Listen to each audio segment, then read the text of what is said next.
You're a unit of power. Harry. I'm a what?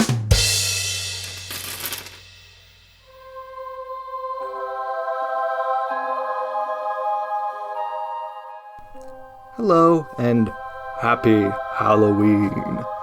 I'm willing to bet that at least one of you have heard this theme or seen someone trick-or-treating in a Hogwarts robe. This may have inspired some game masters or some game groups. And now, you find yourself roped into playing a young witch or wizard. But what makes for an interesting student at this prestigious institution? A student that will stir up the cauldron, and when all is said and done, you'll look back upon playing fondly.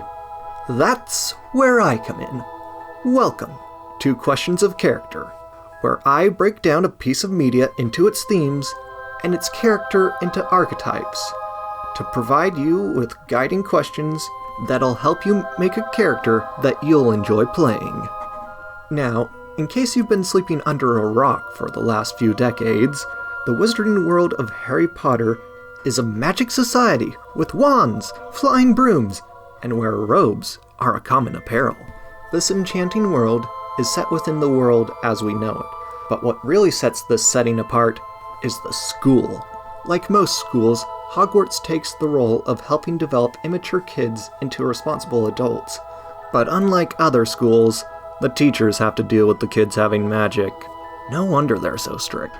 So, aside from being a kid with magic, what sets this setting apart? Well, the characters are surrounded by adults that are just as competent as they are and who, for the most part, looking at you, Umbridge, have the character's best interests at heart. This lets you sidestep the all-too-common, "Go, go, go! The world is ending! Take care of the plot right now!" anxiety. Trademark. Because of the character's guardians, you can enjoy a more relaxed slice-of-life game with more personal drama and stakes. But even with the teachers around, that doesn't mean terrible things can't happen. So GMs can make things much more serious when the plot calls for it. The last thing this setting brings to the table is its trademark whimsy and wonder. I mean, what player doesn't want to have a chat with a talking painting, or hijack a flying car that turns invisible, or open up a package to find a chocolate frog inside, or even play a sport with flying brooms that's even made its way into the real world? Minus the flying, of course. Now, as amazing as the wizarding world is, we can't cover it all in this short video. So I'm just going to focus on the part of it that we all know and love. We're going to make characters for Hogwarts. Now, the first step to making this sort of questionnaire is to understand your setting and what sort of themes you want to draw on. I think I've already summarized what Hogwarts is like.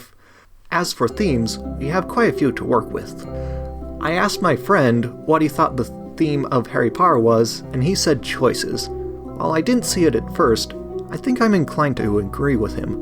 And from this theme of choices, we get the sub-theme of free will versus destiny, and found family versus station of birth. Now we can take these first themes and make questions out of them. From choice itself, we get, what important decision do you want to go back and change? From fate, we can kill two birds with one stone with, why do you think you were destined for your house? Then from station of birth and found family, we get, how do you feel about the people whom you were raised by and raised with? And at what point does someone go from an acquaintance to a friend, respectively? Think Gabrielle Urbina for that last one. The next step for making these questions is to break down the characters into smaller groups and understand what makes for good characters in Harry Potter. Fortunately, the first step is already done for us, with Fire Emblem, plus one house. As for the latter, I believe one of the most important aspects of a Harry Potter character is to have strong connections with other teachers and students. Another aspect of good characters in general is to have something that they're passionate about. Now remember, these characters are teenagers, so they are gonna grow up and change. And the best way I know how to set up for that is to give them a lie that they believe. And just for fun, let's give each of them a cool prop. I'll put the full list of questions in the description under a Creative Commons license so that you can do with them what you will. Now, some of these questions make assumptions about the characters, such as assuming that the Slytherin player admires the Ravenclaw player. The point of these assumptions, however, is to tie the party together and to jumpstart relationships. But let me show you what sort of characters you can make with this guide. With this one that I made by adapting a character that I know into a Hogwarts student. Renee Minkowski was a single child, and while she loved her parents, she felt that she needed to succeed where they could not because of the timing of her birth.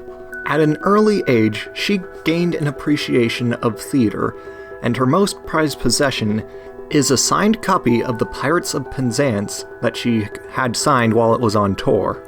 Growing up as a half-blood, she's endured some persecution, and doesn't open herself up to others often, but when they show her respect and decency, she cherishes it. One of these friends was Isabel Lovelace. They became fast friends, but later had a falling out. This would become Renee's biggest regret. After her falling out with Lovelace, she decided from then on she wouldn't need help from anyone else. And she actually became quite good at it, and so she believes that she can do anything on her own now. She wasn't surprised when she was sorted into Gryffindor, because she knew, deep down, that she would need to be brave when confronting those who looked down upon her. Soon after her arrival at Hogwarts, she ran into Isabel again, and she admired what Isabel had become, and wanted the same confidence that Isabel possessed. As a stickler for rules, she grew tired about the jokes of only Gryffindor students getting in big trouble for breaking rules. Her first opportunity to show off the stereotypical Gryffindor bravery was when she stood up to the potions master that was chewing out Hera, the Ravenclaw player. She hated the way that he said the cruelest of things with the sweetest of voices. Her second opportunity to show off her courage was when she saw some older Gryffindor students picking on the Slytherin player, Hilbert. Now, this would be the place where I would read off your responses from the last questions of character, but since this is the first video, I can't. But for the next one, I'm thinking of staying in school, but, I just can't make up my mind.